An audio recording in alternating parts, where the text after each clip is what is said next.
네, 지수 이유가 워낙 변동성이 크다 보니 ETF에 대한 관심, 최근에 뭉칫돈이 ETF로 몰리고 있다라는 뉴스 많이들 보셨을 것 같습니다. 그렇다면 효율적인 운용 전략 어떻게 가져갈 수 있는지 오늘 또 특별히 도움 말씀 들어보도록 하겠습니다.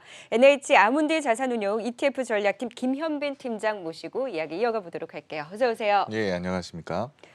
네, 최근에 지금 저희 채팅창을 통해서도 살펴보면 뭐 인버스냐, 뭐 레버리지냐, 코덱스 200이냐, 뭐 굉장히 많이들 이야기를 하고 계십니다. 그만큼 ETF에 대한 관심이 높아지고 투자하시는 분들도 굉장히 많이 나타나고 있는데 왜 이렇게 ETF에 대한 관심을 갖고 계시는 걸까요? 네, 지금 ETF에 대한 시장이 관심이 뜨거울 수밖에 없다라고 생각을 합니다. 시장 자체가 지금 뭐 5%, 그다음에 뭐 7%, 8% 이렇게 급등락을 반복하고 있기 때문인데요. 오늘같이 시장이 또 뭐 상승했다 하락하고 했는데 사실 1,400포인트까지 갔다가 1,700까지 올라왔을 때 가장 아쉬운 거는 내가 산 주식만 안 오를 때가 가장 속상하거든요. 네. 그러다 보니까 ETF에 투자자들이 많이 좀 몰린다라고 볼 수 있고요. ETF 자체는 시장 흐름을 그대로 따라가는 것이 아주 매력적이다라고 볼 수 있겠습니다. 최근 일평균 ETF 거래 대금을 한번 살펴보도록 하겠습니다. 네. 이게 2020년 2월 거래 대금인데요. 코스피 우리나라 이제 유가증권 시장의 거래 대금이 지금 7조 5천억입니다. 근데 그 중에서 ETF 거래 대금이 2조 3천억 정도 가량 되고요. 이제 한 31% 정도가 지금 ETF를 매매한다라고 보시면 되는데 네. 이것도 2020년 2월까지고요. 지금 2020년 이제 최근에 이제 살펴보면 3월 25일 어제 한번 제가 살펴봤습니다. 네. 어제 살펴봤더니 코스피 거래 대금이 약 12조 가량 됩니다. 굉장히 많이 늘었죠. 네. 2월보다도 지금 뭐 엄청 많이 늘었는데요. 네. 그 중에서도 ETF 거래 상위 5종목이 거래 이제 대금이 8조 원 가량 됩니다. 와. 그러니까 2월 달에 비해서 벌써 한 2배 가량, 그러니까 어마어마하네요. 코스피 전체 66%의 거래 대금이 ETF다라고 볼 수 있는 건데요. 그 중에 90% 정도가 레버리지와 인버스 ETF에 지금 투자를 하고 계십니다. 그래서 네. 지금 최근에 주식 매매하시는 분 중에 절반 이상은 다 ETF 매매하신다라고 보면 될 것 같습니다. 네, 지금 정말 최근에 주식하는 분들의 절반 이상이 ETF에 대해서 매매를 하고 계신다라고 할 정도로 ETF 정말 많이들 투자를 하고 계신데 지금 거래 대금도 확 늘고 확실히 ETF 안에서의 투자도 굉장히 활발한데 과연 여기서 어떻게 해야 될지 최근에 ETF 수익률을 좀 봤으면 좋겠어요. 네, ETF 현황 및 한 수익률을 한번 살펴보도록 하겠습니다. ETF 시장 규모는 굉장히 많이 커졌었어요. 작년 말까지만 해도 한 52조를 육박했었는데요. 이제 3월 24일 기준으로 42조까지 내려왔습니다. 보면 1위 뭐 코덱스, 그다음에 2위 타이거, 이제 운용사가 이제 한 브랜드 이름이죠. 그다음에 이제 4위가 하나로 ETF로 올라왔는데 보면 작년 대비 보통 한 20%에서 한 15% 정도까지 다 ETF 자산이 많이 하락을 했고요. 네. 작년에 지금 올해는 좀 특이하게 수익률이 많이 빠졌기 때문에 시장이 많이 빠졌기 때문에 보통 많이 빠지지 않는 시장에서는 ETF 수익률이 어떤가 보려고 제가 작년 수익률 한번 가져와 봤어요. 네. 작년 수익률 보면은 기초 지수가 이제 CSI 300인 이게 이제 중국 본토에 투자하는 CSI 300 지수 레버리지가 76%나 수익이 났고요. 보면 이제 레버리지가 뭐 당연히 수익률이 좋았었습니다. 하지만 여기서 주목할 만한 거는 그 레버리지 아닌 미국 나스닥 기술주라든지 그다음에 반도체, IT, 작년에는 반도체 좋았지 않습니까? 반도체 주가가 52% 연간 수익률을 갖다 냈는데 사실 어떤 웬만한 주식 사는 것보다도 수익률이 작년에 괜찮았었습니다. 네. 그리고 작년에 보면은 뭐 대만 IT라든지 글로벌 4차 이렇게 굉장히 좋았었고요. 근데 이제 올해 들어서 완전히 틀려집니다.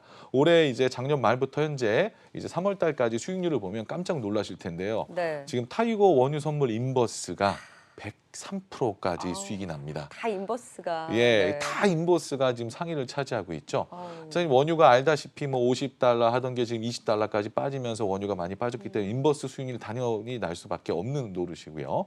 그다음에 200 선물 인버스 보면 38%, 37%. 지금 뭐 거의 모든 그 상위 22 종목들이 대부분이 다 인버스. 지금 여기 인버스 앞에 뭐 200 있는 건 200 지수를 거꾸로 가는 거고요. 네. KLX 300 인버스는 KLX 300 지수고요. 코스닥은 코스닥 인버스인데 모두들 다 인버스 지수가 이렇게 어마어마하게 수익률이 많이 났다. 뭐 평균 한 20% 이상 났다라고 네. 봐도 되겠네요. 워낙 하방 변동성이 컸다 보니까 인버스 ETF에 대한 수익이 지금 3월 25일 기준으로 뭐 특히나 원유 인버스 같은 건 100%의 수익률을 보이고 있는데 확실히 거래량도 많이 늘었을 것 같아요. 네, 맞습니다. 거래량 한번 살펴보도록 하겠습니다. 네. 거래량 보면은 이것도 한번 작년 거랑 한번 비교해 보도록 하겠습니다. 네. 작년 ETF 이제 2019년에 보면은 거래량 상위는 뭐 인버스, 선물 인버스, 이제 코스닥 150 레버리지 인버스. 레버리지 인버스가 당연히 많긴 했습니다. 네. 근데 주목할 만한 건 연평균 거래량인데요. 평균 한 2천만 주 정도 거래가 됐어요. 2천만 주, 1,800만 주. 근데 이제 올해 보시면은요. 이게 1억 9천만 주가 거래가 됩니다. 와. 이게 1월 말부터 지금 가장 많았을 때 이제 현재 한 달 정도, 2달 정도 되는 네. 월 평균 거래량인데 거의 이 뭐 거래량이 너무 많을 지금 정도로 몇 배가 늘어난 건가요? 한 지금 9배 정도가 네. 지금 늘어났습니다. 와. 그래서 200 선물 인버스 레버리지와 그다음에 레버리지가 이게 어떻게 보면 쌍이라고 할 수 있죠. 시장이 오르면 레버리지 ETF를 투자하시고요. 네. 빠지면 인버스 레버리지를 투자를 많이 하시죠. 그래서 밑에 또 보시면 특이할 만한 게 원유 선물 ETF가 갑자기 거래량 상위로 올라왔다는 네. 거 이런 것도 이제 사실 원유가 많이 빠졌으면 야 이제 올라가지 않을까 해서 또 다시 또 원유 투자하시는 분들이 많이 늘다 보니까 월 평균 거래량 상위로 이렇게 많이 올라오게 됐습니다. 아, 확실히 지금 원유 그리고 지수 관련해서 네네. 그런 변동성에 지금 인버스냐 아니면 정말 레버리지냐 뭐 지금 관심을 갖고 투자를 많이들 하고 계신 것 같은데 사실 최근에 시장이 좀 안정을 찾으면서 그간 네네. 수익률이 상당했던 인버스 ETF 안에서는 좀 손실을 보신 분도 많으실 것 같은데 네네. 지금도 어느 정도 올라왔다 보니까 또 시장이 흔들릴 수 있으니 지금도 인버스를 보자고 하시는 분도 계시고 네네. 이제 여기에서 꾸준히 안정을 찾고 올라갈 수 있다. 그래도 하방보다는 상방을 보자 해서 또 이제 코덱스 200이라든지 네네. 또 레버리지에 대한 관심을 네네, 갖고 계시는 맞습니다. 분들도 계시고 어느 쪽으로 어떻게 전략을 가져가는 게 효율적일까요? 지금 현재로서는 인버스 뭐 레버리지 투자하시는 분들이 굉장히 많으신데요. 여기 투자하실 때는 제가 봤을 때는 이게 하루 이상을 넘어가면 요즘 변동성이 크기 때문에 굉장히 좀 위험하다라고 말씀드리고 싶고요. 하루를 안 넘기고 매매를 최대한 하신대요. 최대한 하루를 안 요즘 변동성이 크니까 그랬으면 제가 좀 성공하게 투자 전략하게 맞다고 말씀드리고요. 만약에 사실 이익이 났다고 하면 하루든 이틀이든 가져가면 되는데 이 변동성이 워낙 크다 보니까 이익은 빨리 실현하시고 손해가 났을 때가 문제입니다. 예를 들어서 오늘 같은 경우 뭐 꼭지에서 인버스 레버리지를 잡았다. 근데 뭐 손해가 나기 시작했다. 그럼 이제 어떻게 하는데 사실 오늘 같은 경우 뭐 인버스 레버리지 잡았으면 이익이 났겠죠. 근데 네. 저 밑에서 1,400포인트에서 인버스 레버리지 잡았는데 지금 올라왔습니다. 다시 빠질까요? 기다려야 될까요? 말까요?라고 하시는 분이 있다라면 이건 기다리시면 답이 없습니다. 이게 제가 이제 다음 시간에 좀 더 자세하게 말씀을 드릴 텐데요. 레버리지는 레버리지 효과라는 게 있어요. 그래서 복리 효과가 있어서 이게 시장이 변동성이 커지면서 급 반등했다 급 다시 올라오거나 이렇게 다시 제자리에 오면은 괜찮은데 그렇지 않다고 한다라면 다시 제자리에 와도 손해가 날 수 있다는 얘기입니다. 네. 그러면 만약에 인버스 레버리지 1,400포인트 잡으면 어떻게 할 거냐? 나는 그래도 시장이 빠질 것 같다라고 하시는 분들은 조금씩 그냥 1배짜리 인버스로 바꿔주시는 게 낫다는 거죠. 레버리지가 아니고. 레버리지를 네. 포기하셔야 돼요. 네. 레버리지를 과감하게 포기하시고 인버스로 그래도 시장이 빠질 것 같다라고 하시는 분은 인버스를 좀 잡아주시는 게 좋고요. 한 배짜리로. 네, 한 배짜리로요. 네. 반대로 이제 레버리지에 물려가지고 나는 끝까지 기다리겠다. 우리나라 시장 다시 2,200포인트 온다라고 하시는 분들은 혹시 2,200 가더라도 빨리 안 간다고 한다라면 6개월 후에 1년 뒤에 간다라고 하면 다시 2,205 쌌을 경우에 마이너스가 날 수 있어요. 오히려. 이게 말이 안 되는 게 레버리지 ETF입니다. 그래서 네. 레버리지 ETF가 왜 그러냐면 일간 수익률의 2배만 추정하기 때문에 그렇습니다.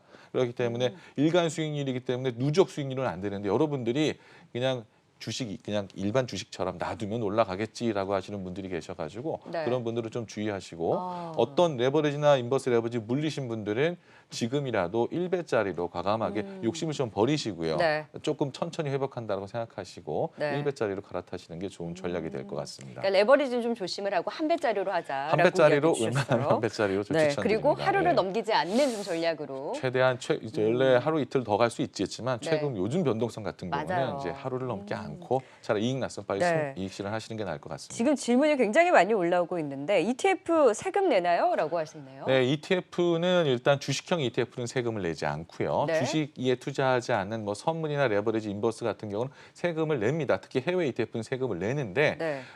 주식형에서 이제 세금 안 내는 일반 1배짜리는 세금을 안 냅니다. 네. 근데 레버리지하고 인버스는 세금을 내는데 이 보유기관가세라고 하는데 이 보유기관가세가 내가 이익 난 거와 그다음에 과표 기준가 둘 중에 작은 거에 대해서 세금을 내는 거 좀 복잡하죠. 네. 결론은 레버리지와 인버스는 세금을 거의 안 냅니다. 아, 그래서 지수 지금 ETF는 내지 않는다. 지수 ETF는 내지 않고요. 아, 네. 그다음에 선물 레버리지와 인버스 같은 경우도 세금을 거의 내지 않는다. 다만 이제 해외형 같은 경우 네. 이제 중국 레버리지라든지 그다음에 뭐 베트남이라든지 이런 해외 투자하는 ETF 같은 경우는 이익금의 15.4% 세금을 냅니다. 네. 지금 그리고 굉장히 ETF 보면은 똑같은데도 굉장히 많잖아요. 뭐 삼성, NH, 뭐 네네. 타이거, 뭐 코덱스 뭐 굉장히 너무 많은데 네. 이 차이점에 대해서 물어보시는 분들도 많으시네요. 네네.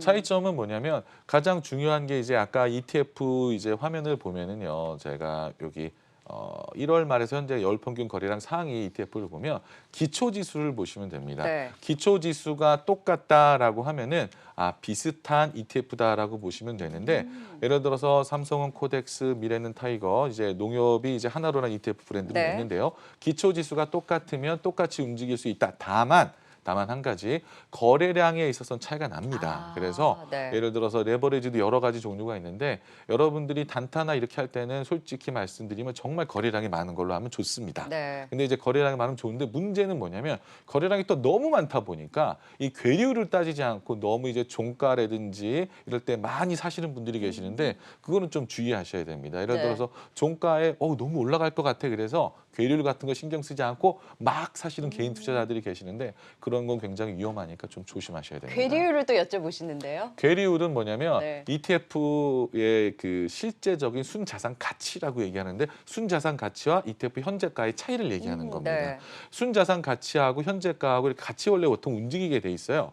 그런데 이게 그 너무 흥분을 하시는 거예요. 고객 거래량이 투자 확 거래량이 이제 막 늘고. 늘어나고 네. 막 아까 막 2억만 주, 몇만 주 되면 개인 투자자들이 그냥 아무 신경 쓰지 않고 막 사버립니다. 네. 특히 가장 주의해야 될 게 종가인데요. 종가에 이 정도 끝나는 게 적정 수준인데 개인 투자자들이 내일 더 오를 거야. 그러면서 막 몇 억을 막 한꺼번에 투자하시게 되면 요즘 ETF 종가 베팅 많이 하실 종가 거예요? 베팅 조심하셔야 돼요. 그게 아. 제일 제가 말씀 조심하셔야 되는 네. 게 종가 베팅을 종가 베팅을 네. 잘못하게 되면 수익률이 왜곡될 수가 있습니다. 아, 예를 네. 들어서 끝나는 종가가 5%에 끝나야 되는데 ETF 레버리지가 개인 투자들이 많이 사서 7%에 올라 끝났단 말이에요.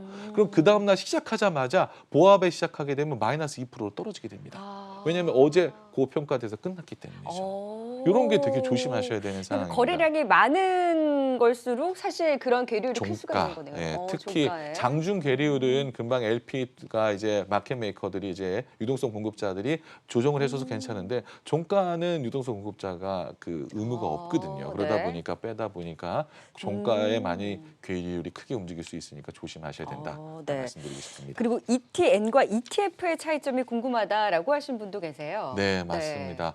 여러분들이 ETF 찾다 보면 또 이제 원유 같은 경우는 원유 레버리지가 ETN이 또 가장 인기입니다. 네. ETF 같은 경우는 원유 레버리지가 없고요, 상품이 ETN에만 있는데 ETF하고 ETN하고 구분하는 방법은 굉장히 간단한데요.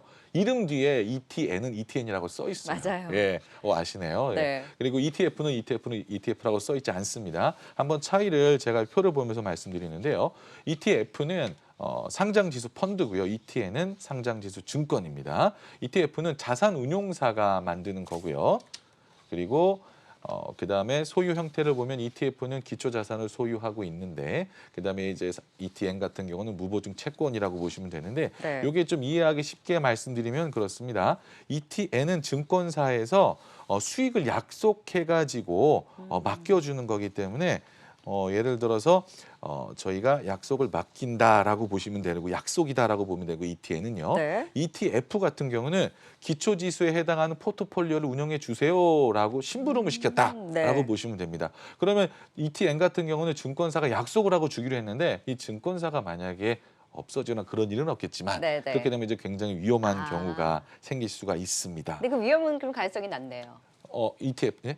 네. 위험 증권사는. 가능성은 낮죠. 네네. 예, 난데 그 약간 그런 차이점이 있다. 음. ETF는 당연히 그런 게 차이가 없고요. 네. 그리고 구성 종목수로도 ETF는 10종목 이상 만들어야 되고 ETN은 5종목이 이렇게 되고 또 중요한 건 ETF는 만기라는 게 없어요. 네. 그러니까 ETN은 갖고 계시다가 어느 날 갑자기 사라질 수가 있습니다. 아, 만기가 그러니까 있군요. 만기가 1년에서 20년까지 있는데 그거를 잘 체크하셔야 됩니다. 그래서 만기가 끝나면 갑자기 내가 매매하던 게 없어질 수 있고요. 그럼 어떻게 되는 거예요? 그러면은 그때까지 이제 순자산 가치를 이제 IV라고 하는데요. 거기 이제 ETN 상황에서는요. 네. 순자산 가치 그대로 이제 자기 그 돈으로 들어가서 뭐 휴지 조각 되는 건 아닙니다. 아, 그래서 네. 그런 게 이제 차이가 있고요. 그러면 과연 어떻게 ETF와 ETN이 시장에서 구분이 되느냐 궁금하실 것 같아요. 네. 어떤 영역이 있지 않느냐라고 하시는 분들이 계시는데 현재 우리나라 이제 거래소에서는 ETF는 국내 시장 대표 지수 및 섹터 지수, 레버리지 인버스 포함이고요. 네. ETN은 조금 이제 복잡한 양매도 ETF라든지 그다음에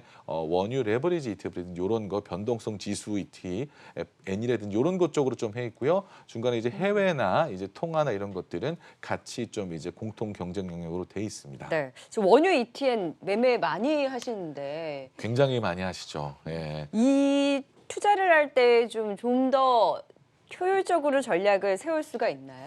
지금 원유 ETN 같은 경우는 이제 레버리지 같은 경우가 가장 또 문제가 될 수 있는데 요거에 대해서는 제가 내일 이 시간에 네. 다시 한번 또 자세하게 설명드릴 수 있을 것 같습니다. 네, 이것도 자. 레버리지 효과가 있기 때문에 장기 투자하시면 좀 안 될 것 같고요. 원유 ETF 같은 경우 그거보다 더 또 롤오버 또 비용이 또 발생하기 때문에 네. 그것도 여러분들이 또 감안하셔가지고 매매하셔야 네. 됩니다. 자, 오늘 ETF와 ETN의 차이점과 더불어서 여러분의 좀 ETF 투자 관련한 궁금증까지 좀 해소를 해드렸습니다. 내일 이 시간에도 지금 ETF와 ETN 투자를 할 때 주의해야 할 점과 함께 원유 ETN에 대한 관심도 네네. 많이들 갖고 계실 테니까 내일 또 투자할 때의 주의점까지 꼼꼼하게 체크를 해드리도록 하겠습니다. 지금까지 NH 아문디 자산운용 ETF 전략팀 김현빈 팀장과 함께했고요. 내일 이 시간 또 함께하도록 하겠습니다. 오늘 말씀 고맙습니다. 네, 감사합니다.